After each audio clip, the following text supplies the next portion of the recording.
एक कर्म बहुत बड़ा बलवान है। इसे ऐसा मत सोचना कि हमने एक कर दिया खत्म हो गया। तुमने जो किया 5 मिनट का कर्म, हो सकता है वो 5 मिनट का कर्म तुम्हें 5 जन्म लिवा दे। कर्म बड़ा भयंकर होता है, बड़ी भयंकर परिस्थिति पैदा करता है, मिटिया मेट कर देता है। डरो ऐसा कोई कर्म ना बन जाए जो तुम्हें जहां चल रहे हो यहां से घसीट कर नीचे गिरा दे। कर्म बहुत बलवान है। क्यों? पहला इसका प्रभाव होता है बुद्धि का अपहरण करना। सबसे पहला प्रभाव होता है जो आपने असत कर्म किया है, कोई और नहीं, तुम्हारी बुद्धि का अपहरण करके पहले वहीं ले जाया जाएगा जहां तुम्हें दंड भुगताना है। तुमसे वैसे बुलवा दिया जाएगा, तुमसे वैसे करवा दिया जाएगा जैसे तुम्हारी दुर्गति होगी, जैसे तुम्हारा अपमान होगा, जैसे तुम्हारी निंदा। तुम ये क्या बोल दिया हमने, हम तो बोलने नहीं चाहते, ये क्या निकल गया। अब हाय हाय करते रहो, वो कर्म तुम्हारा बुलवा रहा है।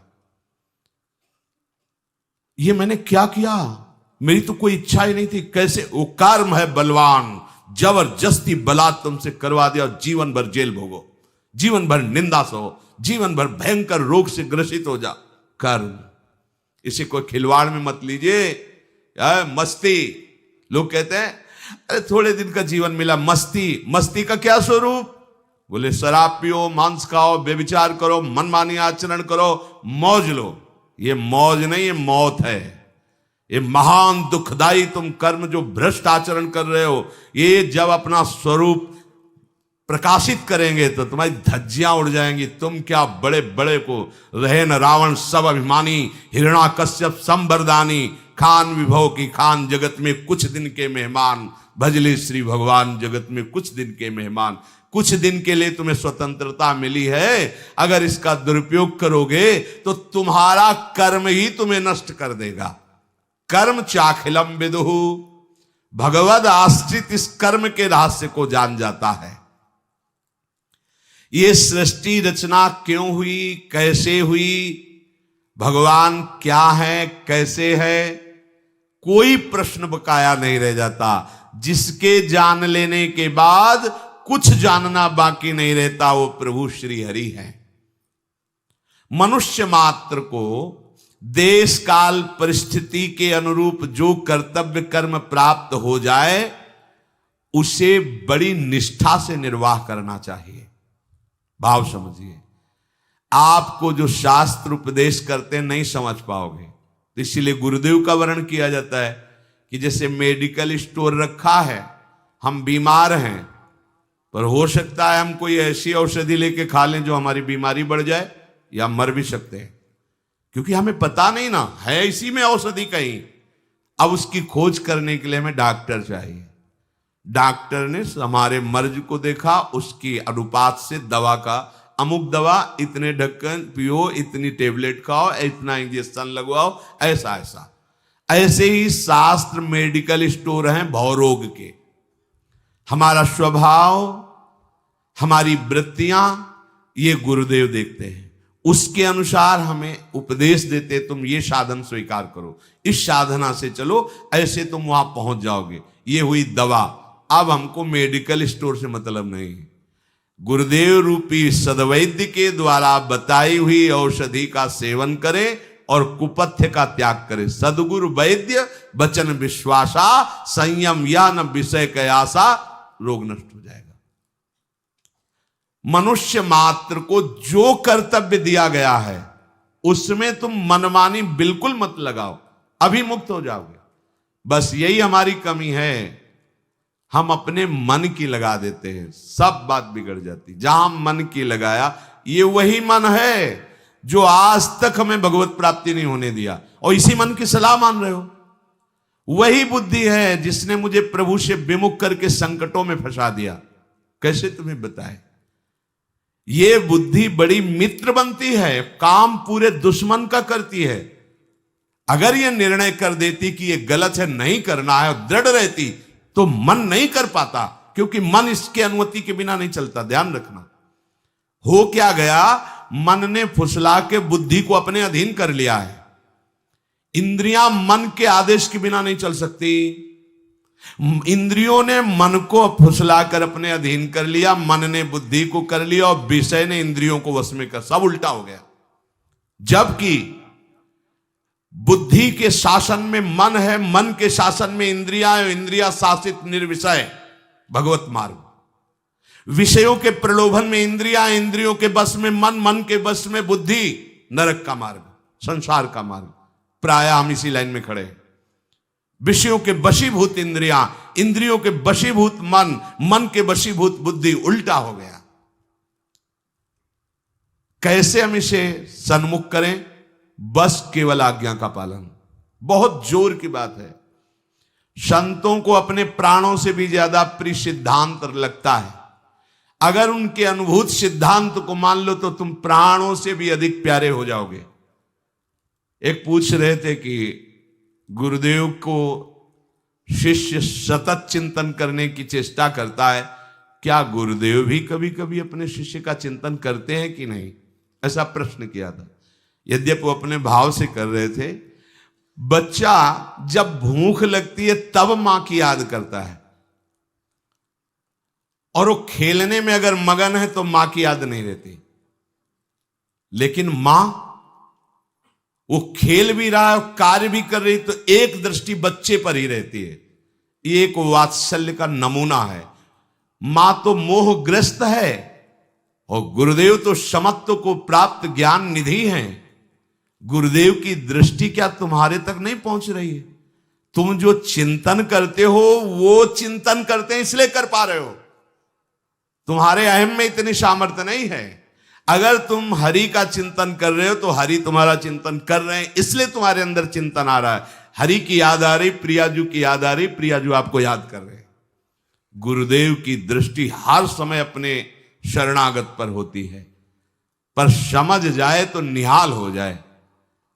समझ कब पाएगा? जब गुरुदेव के सन्मुख रहेगा। सन्मुख का मतलब सामने खड़े रहना नहीं, उनके सिद्धांत पे चलोगे तो हजारों कोस दूर होने पर आपको अनुभव होगा गुरुदेव हमारे संग हैं। आपको अनुभव होगा, केवल कोरी भावना नहीं, आपको अनुभव, ओ गुरुदेव साथ बचा लिया। एक एक वृत्ति को बचाते नजर आएंगे, बाहर नहीं अंदर भी। ये वृत्ति जा रही थी विषय में, कैसे बचा लिया? एक एक वृत्ति को भगवदाकार गुरुदेव की कृपा कर देती है। उपासक को किसी भी देश, किसी भी समय, किसी भी परिस्थिति में अपने प्राप्त कर्तव्य का त्याग नहीं करना चाहिए। प्राप्त कर्तव्य जो आज्ञा हुई है, सच्ची मानो बस आज्ञा पे कोई भाग्यशाली चल पाता है, नहीं चल पाते। खाना पीना, समय व्यतीत करना, पड़े रहना ठीक है, जीवन यापन हो रहा है, लेकिन आज्ञा पर अगर आज्ञा है कि पड़े रहो तो पड़े पड़े ही तुम्हें भगवत प्राप्ति हो जाएगी। आज्ञा पर जीवन, ये बड़ी दुर्लभ बात है। आज्ञा मानना बहुत दुर्लभ बात है। कर्तव्य कर्म जो तुम्हें प्राप्त हुआ है, कोई भी उसमें फलासक्ति की भावना न रखो। इसका क्या फल होगा? बोले यहां गेट में खड़े रहो, इसका क्या फल होगा? इससे अच्छा है ये 2-2.5 घंटा सत्संग में व्यतीत करेंगे ना, तो हम परिक्रमा लगा के आ जाते, फिर खड़े मिल जाएंगे। नहीं, गलत हो गया। काय खड़े रहो तो बस खड़े रहो जब तक वो तुम्हारी तरफ दृष्टि न दे दे। पर ऐसा धैर्यवान वही हो सकता है जो बिका हुआ है, और ऐसे बिके हुए उपासक के अंदर ये आ ही नहीं सकता कि चलो अमुक शुभ कर्म कर लेते हैं। नहीं, आज्ञा से बढ़कर कोई शुभ कर्म नहीं। अगर कहीं उसमें फलेच्छा कर ले तो बांधने वाला कर्म बन जाएगा। फलेच्छा नहीं की आज्ञा पे तो वही कर्म उसे जीवन मुक्तता की तरफ ले जाएगा। ये रहस्य है। अपनी लगा दी तो वही कर्म जो जीवन मुक्तता की तरफ जाने वाला है वो बांधने वाला बन गया, और आज्ञा पर है तो वही बांधने वाला कर्म दिखेगा पर जीवन मुक्तता की तरफ चला जाएगा। कर्मों के साथ हमारा अपना कोई संबंध नहीं, केवल आदेश कर्तव्य कर्म का पालन निर्लिप्तता पूर्वक। निर्लिप्तता तभी हो सकती जब आज्ञा पालन।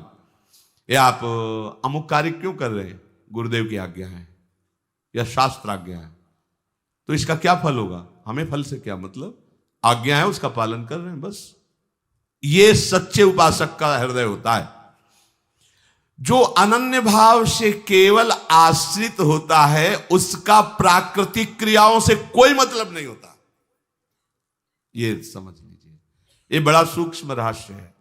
किसी भी पदार्थ और व्यक्ति से कोई मतलब नहीं होता, क्योंकि भगवत आश्रित है। तो बोले होते हो फिर एकदम एकांत गुफा में बैठा, नहीं, लाखों की सभा में रहते हुए भी, समाज में रहते हुए भी किसी से कोई संबंध नहीं, सबकी सेवा करते हुए भी किसी से कोई संबंध नहीं, क्योंकि संबंध तो प्रभु से है और उन्हीं की आज्ञा का वो पालन कर रहा है, तो मात्र दृष्टि केवल प्रभु की तरफ होती है। ये रहस्य ठीक तरह से समझ में आ जाए, सब बात बन जाए। सब क्रियाएं, सबसे मिलना, व्यवहार करना, सब पदार्थों के बीच में रहते हुए भी उसकी कोई भी बंधन वृत्ति नहीं होती। ना कोई पदार्थ बांध सकता है उसे, ना कोई व्यक्ति, ना कोई क्रिया, ना कोई विषय। क्यों?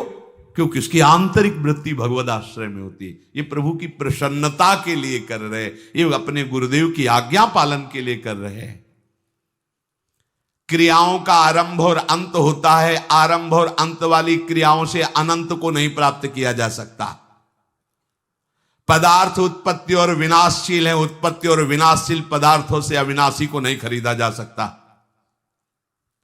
रुपए से, सोना चांदी से, 56 भोग से प्रभु को खरीदा जा सकता है क्या? नहीं खरीदा जा सकता। तपस्या से नहीं खरीदा जा सकता, भजन से नहीं खरीदा जा सकता। हमने इतने लाख जप किया, चलो श्री कृष्ण ऐसा नहीं।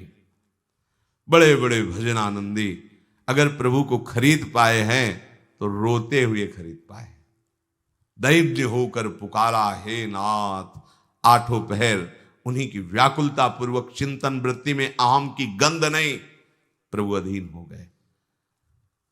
कबीरा हंसना छोड़ दे रोने से कर प्रीति, बिन रोए किन पाइया प्रेम प्यारा मीत। ये रोना नाटक नहीं, ये हृदय की आर्त पुकार होती है। ब्रह्मलोक तक की कोई भी क्रिया, कोई भी पदार्थ सत्य नहीं है, मायाकृत है। अतः भगवद आश्रित उपासक का किंचन मात्र लोक लोकांतर की प्राप्ति कराने वाले कर्म या भोग से कोई संबंध नहीं रहता। ये बड़े आनंद की बात है। हमारा कर्मों से कोई संबंध ही नहीं है, क्योंकि हम केवल आज्ञा पालन करते हैं। अगर उसका कोई फल, कोई बंधन, कोई, वो आज्ञा देने वाले जाने। हमारा तो सिर्फ यंत्रवत आचरण करना। अभी जीवन मुक्त, अभी